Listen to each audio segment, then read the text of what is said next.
KSAT 12. The 6 o'clock news starts right now. A family is desperate for an answer to this question. Who killed Zachary Leard? He was found shot dead at a Northside apartment complex on Tuesday. Now the family tells our Camelia Juarez they need your help to find the person or persons responsible. At the drop of a dime, he was there. If you needed him, if you needed anybody, Zach would be there for you. Zachary Leard would do anything for his family. Zachary's sister Jocelyn says he was the sole caretaker of their mother. When he didn't come in for his shift at Chick-fil-A, she expected the worst. There was a man that was found in his 30s, shot and killed. And looking at his location, that's where he last was. San Antonio police say the 31-year-old was found shot in the back of a parking lot at an apartment complex on North Vandiver Road Tuesday afternoon. Lard's Nissan Rogue and cell phone were missing. Jocelyn says the car was later found at another location with the key in the ignition. Now the Laird family wants answers. I've been doing everything I can, making sure his story is out there. It's not just his family. He was loved by many, especially in the LGBTQ community. He worked at Pegasus nightclub. The Stonewall Democrats of San Antonio urging police to investigate, saying in a social media post, "We will not rest until justice is served." Hundreds of people expressing their condolences, sharing memories. That's just the type of person that he was. San Antonio police are still looking for a suspect. If you have any information, call police at 210-207-7273. Camelia Juarez, KSAT 12 News. An Edgewood Independent School District police officer caught on camera putting his knee on the neck of a teenager will not be punished by that district. Officials say an investigation determined that Officer Jonathan Garza did not violate any Edgewood policies during the violent encounter in November. Personnel records obtained by KSAT Investigates show that Garza was dismissed from the Bexar County Sheriff's Office in 2021 after throwing a female inmate to the floor while working at the jail. That woman broke her tooth and cut her lip. Garza was later able to get that termination changed to a voluntary separation, and the dishonorable discharge given to him by BCSO was shifted to a general discharge. The district attorney's office rejected 2 criminal charges filed against Garza, claiming there was insufficient evidence. District officials said they followed all hiring protocols in bringing Garza on board. People living in an apartment complex on the far west side have had enough of the constant car burglaries, broken car windows, missing property. Tenants tired of the crimes. KSAT's Katrina Weber on how police advice for the victims is not working to stop the burglaries so far. Dreary morning fog seemed to be the perfect backdrop to frustration. A not-so-good start to the day for Jessica Solano and a busy one for San Antonio police. I noticed my glove compartment was open and I didn't go through it before I went in yesterday afternoon. And then I saw the cop car and I looked in my back window. I was like, are you kidding me? She found out she was one of about a half dozen car owners at her apartment complex near Wiseman and Loop 1604 whose cars were hit by destructive burglars. Along with shattered windows, they had to deal with rattled nerves. So I was like, oh my God, I almost started crying. In most of these cases, the victims say there was more damage done than anything else. They say the criminals hardly took anything. The ignition is just completely hacked, so. Rose Garcia believes in her case, they were out for more, to steal her whole car, just like they did to Damon Davis last month. Cut my window, broke my sunroof, got in the car. I mean, I think it's just whatever they're picking and choosing. Unfortunately, they have a lot of company all over the city. Data on SAPD's website shows car burglaries all across the map. The usual advice to ward off thieves is to lock your car and take your valuables with you. It's just kind of helpless. But some say lately, even that is not working. It's either just live with it, hopefully have good insurance. Katrina Weber, KSAT 12 News. San Antonio police and Crime Stoppers looking for a man who robbed a Lowe's store. This happened last month on January 28th at the Lowe's on I-35. The man here is accused of robbing that store with a gun and then running off. He was seen on security cameras wearing this, a gray hat, and a long-sleeved white shirt and a white polo with jeans. If you have any information, call Crime Stoppers at 210-224-STOP. The city of San Antonio plans to put more code enforcement pressure on landlords who aren't fixing up their apartment complexes. In a plan presented to a council committee on Thursday, the Development Services Department laid out what they call proactive apartment inspection programs.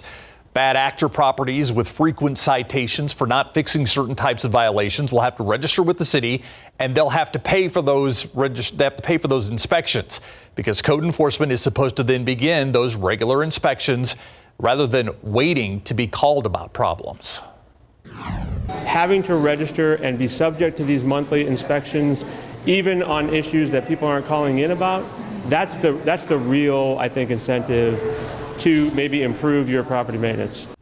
The properties will be placed on a bad actor list and under the microscope for at least 6 months. They can get off that list if they fix their violations and keep their new citations down. City Council still needs to approve this program and decide how big those fines are going to be. And people in one neighborhood getting the word out about a group of wild hogs roaming the streets. Now, those hogs have been showing up day and night in the Peach Grove neighborhood on the southeast side. RJ Marquez spoke to a woman who posted a video of those hogs online in an effort to let others know about the animals that are on the loose. I don't come out of the house. My husband's the one that gotten really close to film them. Mary Roach recently posted video on the Nextdoor app showing wild hogs in the front yard of a home. Tuesday there were four of them. And the neighbors around the corner chased them. Roach and her two neighbors, Gloria Rodriguez and Mary Aguilar, have lived here for more than 30 years and have never seen feral hogs in the neighborhood. One of the hogs is seen at the front door of a home. Our concern is we are seniors, especially we have two neighbors over here that use walkers. I'm sure these animals can become aggressive if they're provoked.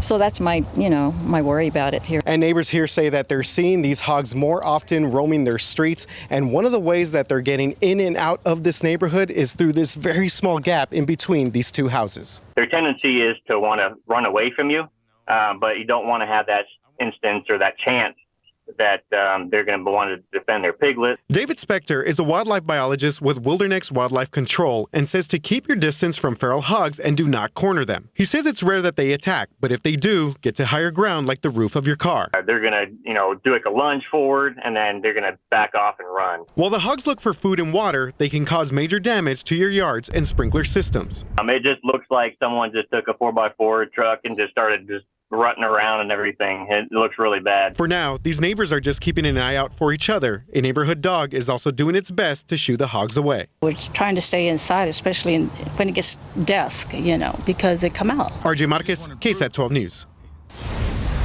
A Texas community is calling for charges against a police officer who threatened a man's life. Officer pulled Patrick Royal over for a broken taillight in Jersey Village outside of Houston a few days before Christmas. He argued his light wasn't broken and turned it on for proof. He was ordered out of the car then, and this body camera footage shows Royal and the officer struggling. Then an officer threatens to kill him if he didn't stop.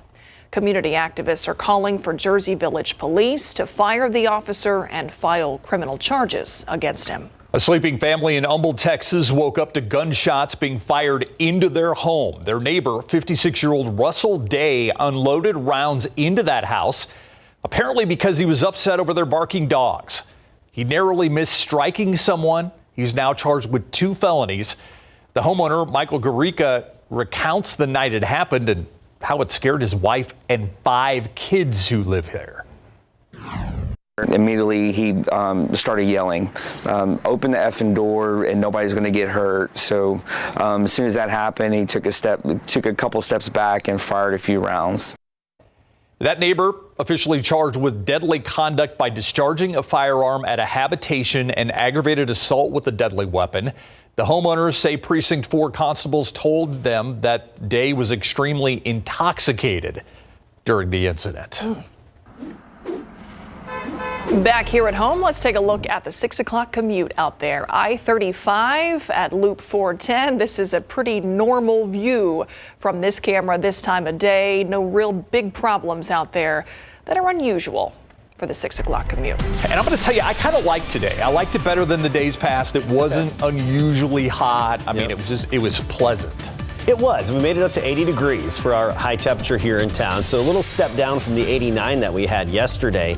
But we still made it to 88 Laredo, 85 Cotulla, but that's where we were in the 90s yesterday. Del Rio, our only spot around our neck of the woods that made it to 90, and actually that was a high of 92. Right now we're at 75 in San Antonio, down to 71 in Kerrville, still 81 in Cotulla. You look at the numbers locally, widespread 70s. So comfortable and pleasant out there. There is a drop in the humidity locally and especially north of town. And there's actually a cold front draped across our neck of the woods. I'm going to talk about what that means along with our overall pattern for temperatures because I just made some big changes this afternoon. We'll get to it in a second. Thank you, Adam. They're almost synonymous with Budweiser beer. An accident involving Clydesdale horses at the rodeo this weekend gave that audience a scare. We're going to find the key to untangling this mess of leather and one-ton horses next. How the horse handlers struggled during the 15-minute ordeal, but somehow kept the animals calm. That story next. A crowd at the San Antonio Rodeo last Saturday saw something rare and alarming, an accident involving the renowned Budweiser Clydesdales. Yeah, videos of this performance mishap have gone viral, millions of views at this point. Ursula Perry sorts out what happened with an expert and why that expert was impressed with the outcome. They're magnificent, specially bred, gentle giants of the show ring who spend their whole lives in training for this moment. They offer a glimpse into the strength of teamwork and throw a spotlight on one of nature's most beautiful animals. But Saturday night, a different kind of show. Uh-oh, that's not supposed to happen. A tangle of reins and harnesses with horse flesh multiplied by 8, creating an emergency that seemed dangerous, if not deadly, to these horses. Then about 10 minutes later, it's over. The downed horse is unharnessed and managed to get up, then walked off as if nothing had happened. It was scary. Expert trainer and team driver with almost 50 years of experience, Ann Van Dyke, was also impressed.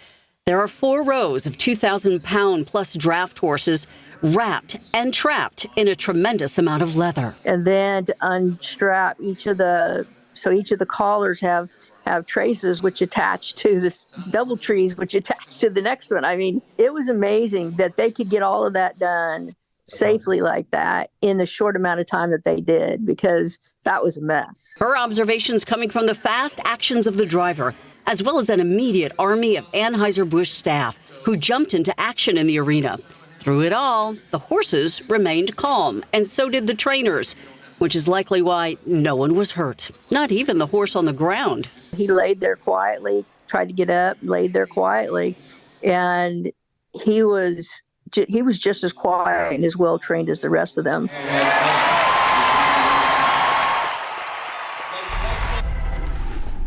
That was our Ursula Perry reporting, but what an amazing... Yeah, imagine being there and seeing all that happen. Yeah. Oof. Best part is nobody was hurt. Nobody was hurt. No horses. Looked like everybody came out all right. Nice view here, the rodeo grounds, the carnival. I'm sure getting ready to welcome some crowds as we end the week, and I'm sure a lot of people expect it out there through the weekend. It's the last week, right? Yeah. Last weekend. Last weekend of the Wrapping rodeo. up. Yeah. I like where they place the Ferris wheel because it's between the barns, so you get that long walkway and you see the big lighted Ferris wheel at the end. I was on it a couple of weekends. Oh, you were with the kids? Yep. Yeah. Nice. No kids. She just likes Yeah, Ferris they wheel. couldn't ride. Yeah, I told them, stay at the bottom, guys. Hold my stuffed animals. Sorry. I'll be back. Just you and Bobby, huh? This is mommy time. All right, so let's talk about our headlines here coming down the pike. What's happening? I made some big changes to the forecast this afternoon because it's going to be much cooler than it previously expected tomorrow and even Saturday. The 80s will eventually return, and we have some dampness to talk about, especially over the weekend. As for our high temperatures, it's going to be a big change. We're going from 80 today down to 57 tomorrow. Pretty much all day tomorrow is going to be in the 50s. I don't want you to get caught off guard, warning you now. And then Saturday, just a little bit warmer, making it to about 63 degrees, then get back into the 80s by next week. All right, let's take a look outside. 75 currently, mostly cloudy. The clouds have really filled in and they'll continue to thicken. very quickly this evening and tonight. Now notice our dew point of 47. It's not the same everywhere because we have a weak cold front that dropped in, and now it's basically stationary just south and east of San Antonio, and it's already moving a little bit farther south than drawn here. It's basically between Pleasanton and Kennedy right now. Gonzales, actually, you've gotten just clipped by that front. The drier air on the dry side of it, and what is typically the cooler side of it, we're just not seeing a big temperature drop on the cool side of that front in our area. Mostly 70s around here. But you don't have to travel that far north to get into the cooler temperatures. I mean, Dallas, Abilene at 50 degrees, Amarillo at 38, even 29 in Guyman, Oklahoma. That's, of course, on the cool side of that boundary. And that boundary is probably going to drift overhead for the next couple of days, and that's going to have a big impact on our conditions. We'll have the classic overrunning situation. So we've got the front at the ground, and it's going to be sitting around generally in the same area. And then up above it, this southwesterly flow aloft with Pacific moisture riding up and over that cool air, the overrunning situation. And that's going to give us significant cloud cover and will lead to some sprinkles and areas of drizzle, but no real good rain anytime soon, unfortunately. Let's take a look at our futurecast. It pretty much tells the tale here. Low clouds tonight and all day tomorrow. We'll have the gray sky with those stratus clouds. And then by the afternoon and evening, a few sprinkles. Measly little nuisance sprinkles, not really adding up to more than 1/100 of an inch here and there at a time. And that'll be the case especially Saturday or Friday night into Saturday morning. Early morning on Saturday, if you have any activities, expect drizzle, sprinkles, and just overall dampness. You know, wet roads, wet sidewalks, wet trails, but not the kind of moisture that really soaks in. It just gets in the way of what you want to do outside rather than be beneficial to us. So as for real rain chances and really just sprinkles, we're looking at about 20% at any given moment. So a few here and there dispersed across our area. As for drizzle Saturday and Sunday, pretty much give that 100%. So let's talk about tomorrow with the low clouds. 50 degrees at 7 a.m. By noon, still cloudy at 54 and a 20% chance of a few sprinkles even by the noon hour. And then we only make it to 57 degrees by 3 and 4 p.m. tomorrow afternoon. Those low clouds, lack of sunlight really keeping our temperatures down. We could make it to the low 60s on the south side. Stinson Airport about 61. You get to Pleasanton, Poteet about 63, but check out Canyon Lake, 54 for the high. Bulverde, Bernie, 52, the high temperature along with Comfort and Kerrville. We get into the weekend. Morning dampness and drizzle, sprinkles, 63 the high on Saturday. By Sunday, I do think we'll see a little push of warmer air making it into the mid 70s. And if you like the 80s, they're back. Just wait till Monday of next week. If you like them, if that's your thing. All right, thanks, Adam. All right, so Dallas in a bit of disarray, and as a Spurs fan, I'm hoping that continues tonight. Yeah, Spurs fans, absolutely. Yeah. They want the Mavs to lose their fourth straight, which means the Spurs would snap their current losing streak of 14 in a row. And I'll tell you what, Blake Wesley says, despite the losing streak, the Spurs are still in a good team spirit. Plus, Jeff Traylor isn't so happy that some Conference USA teams are joining the AAC. Coming up.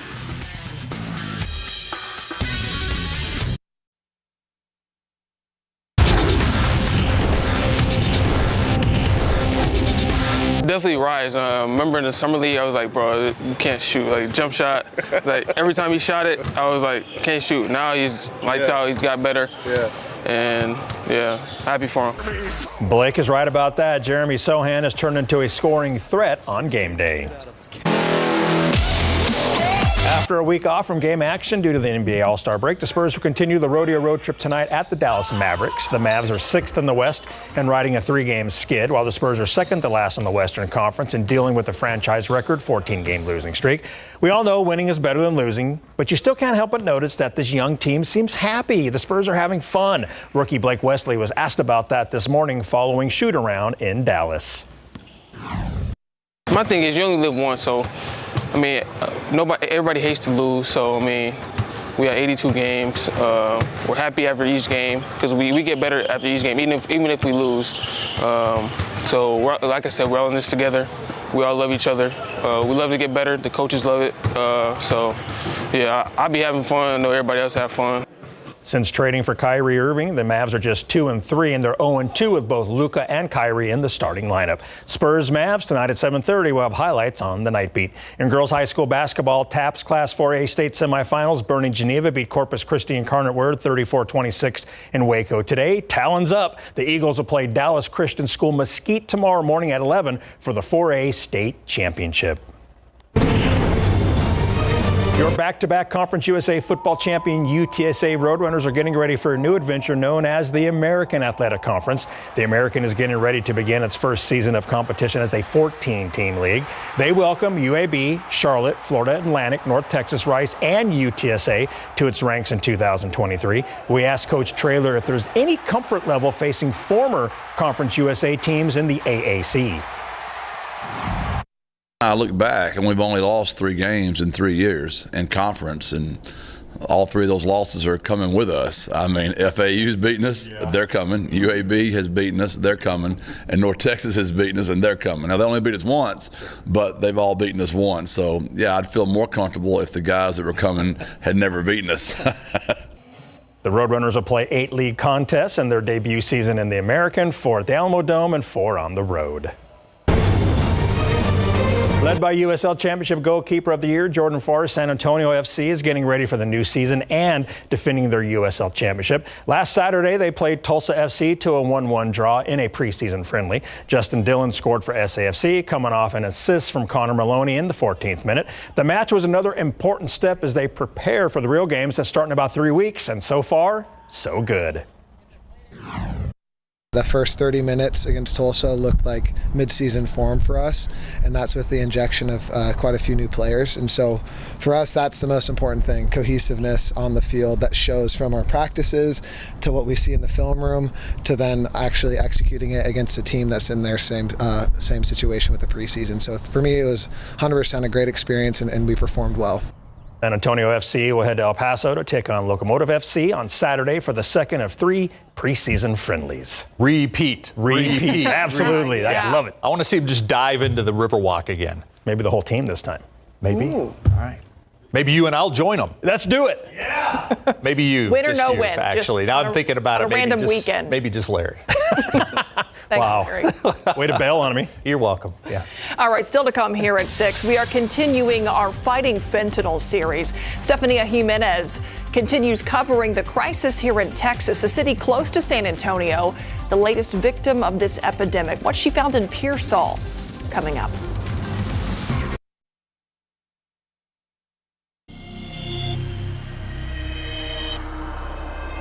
Tonight, we continue our Fighting Fentanyl series. The synthetic opioid has created a deadly crisis throughout the country.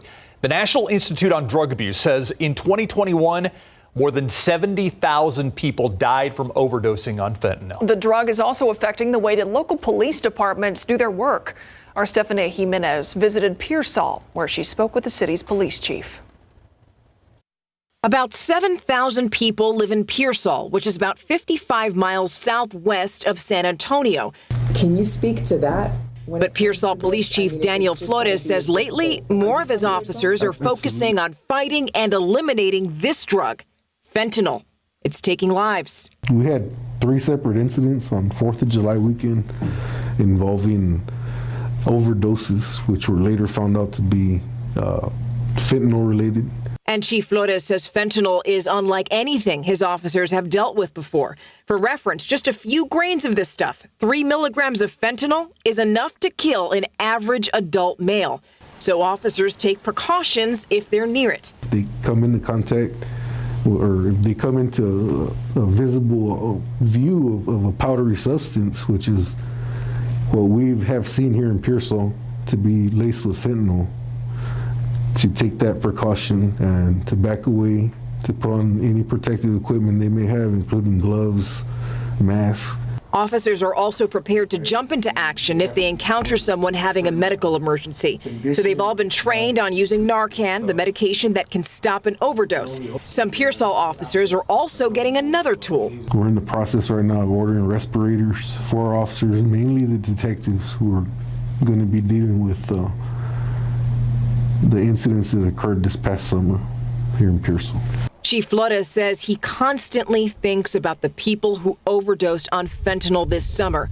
He hopes all the changes his department makes can save lives. At the end of the day, our job is to preserve life, and we want to do our best to do anything we can to do it. And unfortunately, we can't do everything, but hopefully speaking with you today, maybe the message will get out and bring some awareness.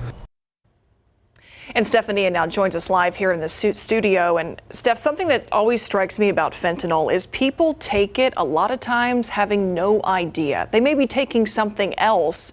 It's laced with fentanyl, and there's no way to tell. Right. So this is, you could look at this two ways. There are people who are addicted to fentanyl, right? They're in a different category. But the ones that we're focusing on for now, just in these pieces that I've done this week, are kids and other people who take this drug not knowing what it is. It might be marked, they might be thinking that they're taking Adderall or or Xanax or something like that. And then it contains a little bit, just a small amount of fentanyl, and that's enough. Yeah, there's even been, we've reported on young adults who thought they were taking Adderall, but it was laced with fentanyl because they didn't get it over the counter. But just let's talk about, I mean, this is an important story, obviously, with the Fighting Fentanyl series you're doing and the KSAT Explains story that you did, Myra, as well.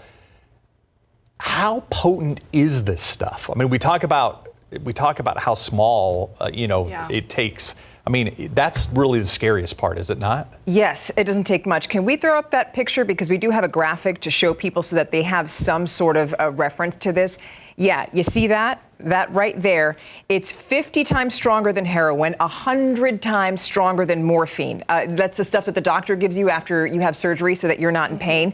And 3 milligrams of fentanyl, which is what you're seeing on your screen, just tiny, tiny amount, that's enough to kill an average adult male. And that's something that when we went for that Explains piece we did on fentanyl last fall, we went up to the DEA lab in Dallas. They showed us that 2 to 3 milligram amount. And what it looked like to me is not even enough to really, if you think about a Splenda packet. Yes. One little tap to put in your coffee or something, that is way more than what we're talking about. I mean, this is like a few granules out of a Splenda packet, for example, that is enough to be lethal. That's right. It's potent stuff. And I also want to go back to something else because we spoke to so many families who are being affected by this, and it's absolutely heartbreaking. One of the reasons that we're doing this is because there needs to be a conversation about this. Lots of parents, maybe in our day, it was maybe different drugs that kids were experimenting with. But these are pills. And for some reason, some teens think, oh, it's just a pill, right? Because so many people are on antidepressants. And so they might put it in that category. But again, they don't know what they're taking. And as a result, you have heartbroken families who have lost their children to this. We want you to hear from some parents right now. One of them is a father who his daughter was a UTSA student. She dreamed of being a doctor. She did not have any issues with substance abuse, and she passed away. Listen. First thought that went through my head was fentanyl, was because it's like, that's the only thing that could have taken my daughter down. We found out that after their investigation, they said that there was a pill found next to Kevin in an Altoids tin can with a pill in a bag. It was a light blue colored pill with the M30 logo stamped into it. So Stephanie, how are people getting this? I think that's important to point out here too, because sometimes they don't know what they're getting. Right, online, through their friends, just passing pills around, and that's why it's so hard to stop. And this is also why school districts like Hayes CISD, the parents that you just heard from, they were from the Hayes CISD, and they lost their son last year to a fentanyl overdose. And he also didn't know what he was taking. He thought he was taking Xanax. So there's just so that's why they're just telling people, they're telling parents, please talk to your kids about this so that they don't take risks. And that's the first part. Don't be afraid to talk to your kids about this. Yes. You'll regret it if you don't. Yes, always. I mean, and that's, it's just heartbreaking when you listen to parents and they think, if I could just have that one conversation with my kid, or I thought my kid knew. The girl, Jessie Falsing, whose father you heard from a moment ago, she was passing out Narcan a few weeks before she passed away. She tried to educate people about this stuff. and it killed her. Yeah. All of your stories, all online. We have that explains we referenced as well, Yes. all giving a good overview of what this is, how people are getting it, and how to start those conversations. Correct. It's Fighting Fentanyl, and you have a number of these stories already on our website. And we just encourage people to talk to us, and if there's something that they want us to focus on, because this is really going to be an ongoing commitment that we have here at KSAT to talk about this so that people have the resources they need to fight this. Finding the resources often the hardest Yes. part, and we can help with that as well. Yes. Stephanie, thank you. Thanks. We'll be right back.